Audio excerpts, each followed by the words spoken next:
Hello, I'm Ben Crone, and in this video we will be looking at the features that have been added to the HIC area calculator for Oasys 19. In version 19, the HIC area calculator has been integrated with Oasys D3plot and THIS. It is now possible for users to simply click the blobs on the screen in Primer and have the respective results information load directly into the post-processing software. For THIS, it's the injury curves, and in D3plot, it's the animation files from the LS-DYNA analysis. To use this new functionality, buttons have been added to the Analysis and Compare tabs in the menu system. There is now a THIS View Curve button for the injuries and a D3plot button for viewing the results animation files. The difference between the Analysis tab and the Compare tab is when selecting the blobs on the Compare tab, users are selecting matched pairs, so multiple sets of data will be read into the THIS or D3plot sessions.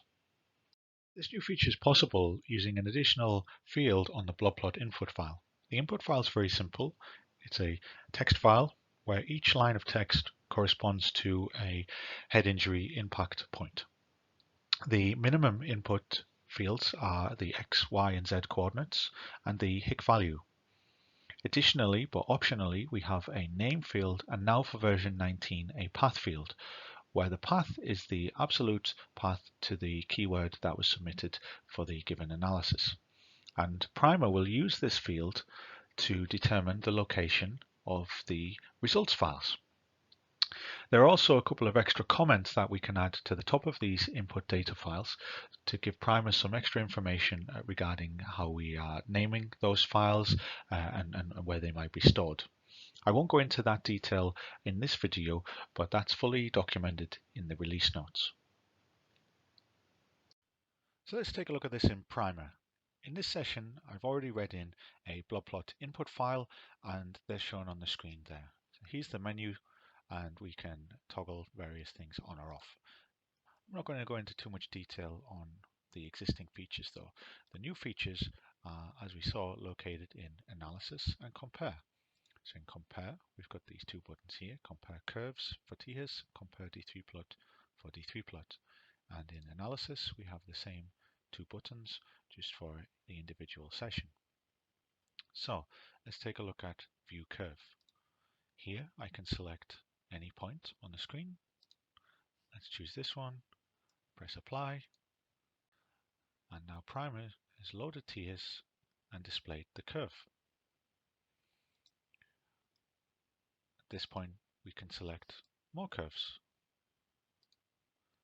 and they'll just keep being read into THIS as long as we have the two sessions open.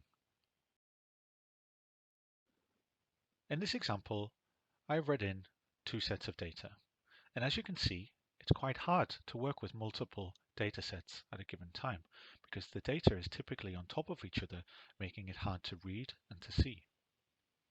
To help with this, the HIC tool has a number of different options.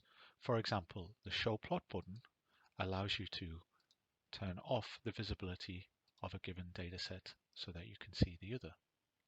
We also have the Y offset, which allows you to shift a data set in the Y-axis so that they can be more clearly read.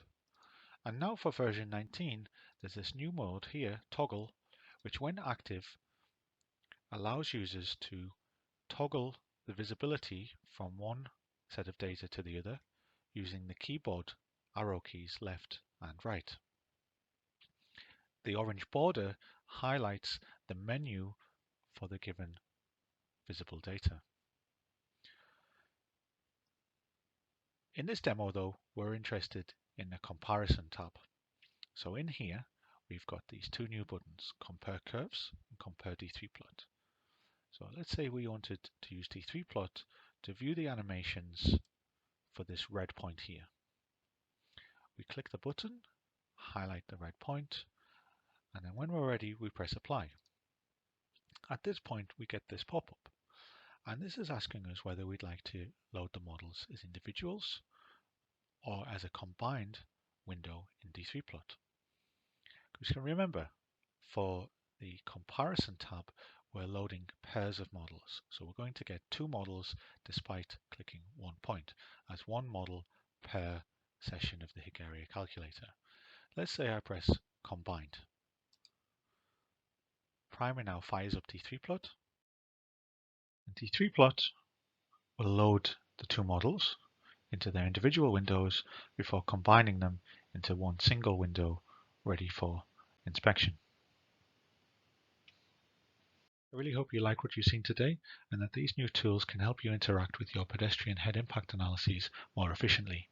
If you have any comments or questions, please don't hesitate to contact us.